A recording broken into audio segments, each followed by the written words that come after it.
Once deep in the wild forest, something surprising happened. A tiny mouse saved the life of a mighty lion. It sounds impossible, right? How could such a small creature help the king of the jungle? But this story shows us something powerful. Size doesn't decide strength, and even the smallest friend can change everything. Let's begin. It was a warm afternoon in the forest. The sun was shining through the tall trees, and the air was quiet and still.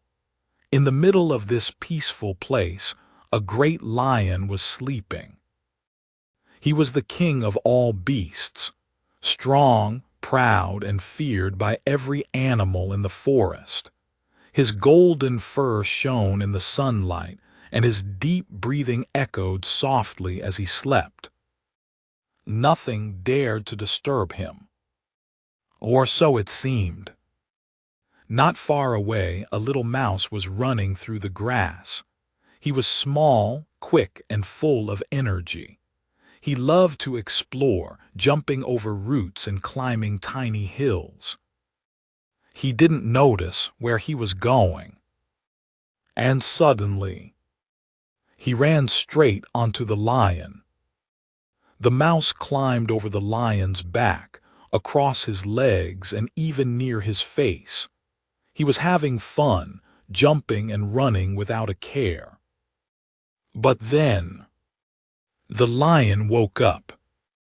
His eyes opened wide, his body moved fast, and in one quick motion his huge paw came down.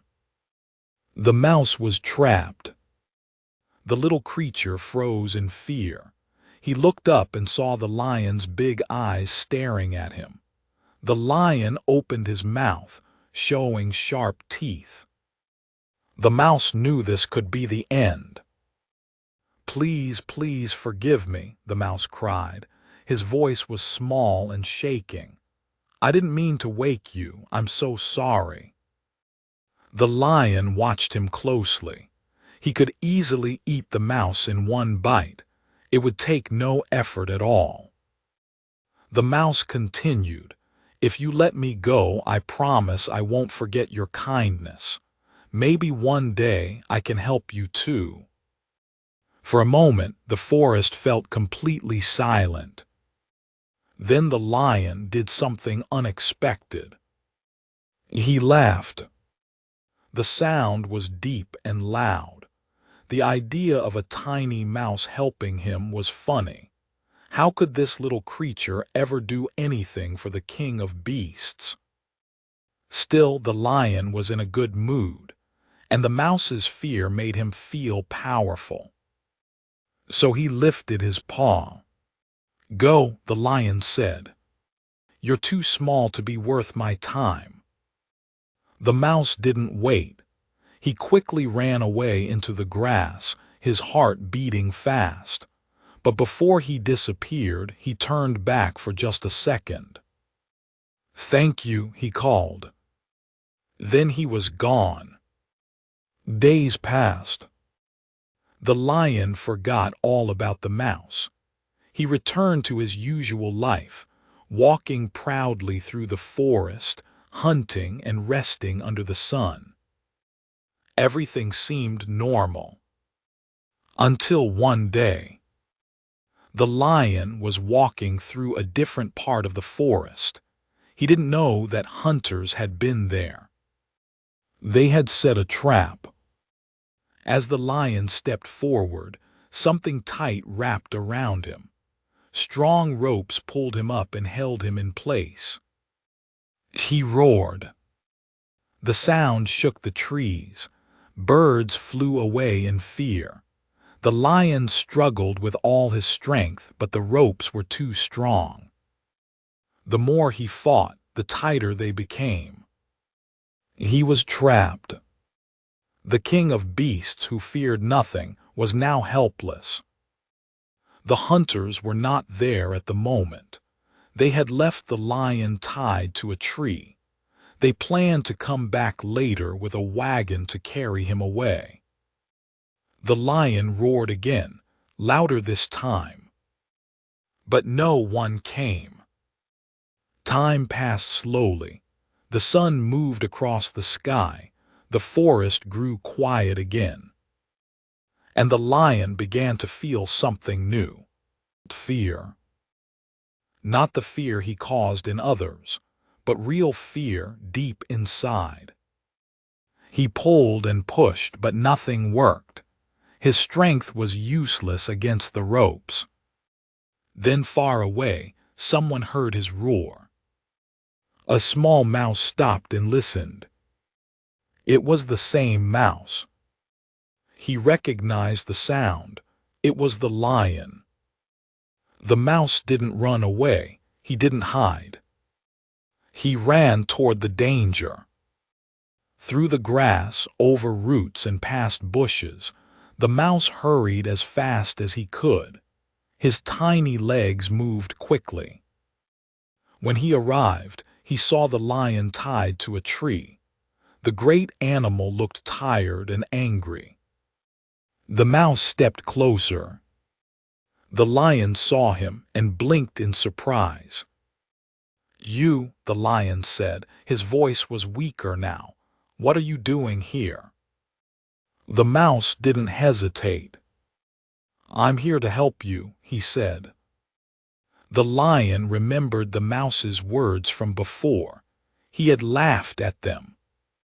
Now he didn't laugh. The mouse ran to the ropes. They were thick and strong, but the mouse had something special, sharp teeth. He began to gnaw. Little by little he bit into the rope. It was hard work.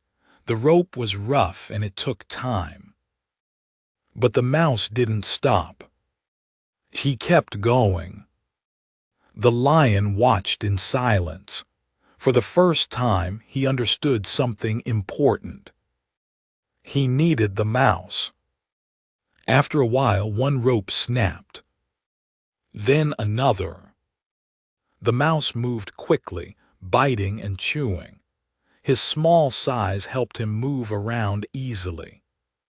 Finally, the last rope broke. The lion was free. He stepped forward slowly, feeling the ropes fall away from his body. He stretched his legs and took a deep breath. He was safe. The lion looked down at the mouse. This time there was no laughter, only respect. "You were right," the lion said. "I didn't believe you. I thought you were too small to help me." The mouse smiled. "Sometimes," he said, "small friends can do big things." The lion nodded. He knew it was true. "Thank you," he said. The mouse looked proud, but also calm. "You showed me kindness first," the mouse replied. "Now I returned it." The forest felt different now.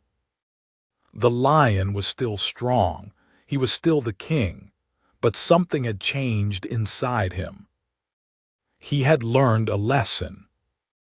From that day on, the lion never forgot the mouse, and he never again laughed at someone just because they were small. Because he knew great help can come from the most unexpected places. And sometimes, the smallest act of kindness can come back to save your life. So next time you see someone small, weak, or quiet, remember this story. They might be stronger than they look. And one day, they might be the one who saves you. If you enjoyed this story and the lessons it brings, hit the like button and subscribe for more timeless tales with modern wisdom.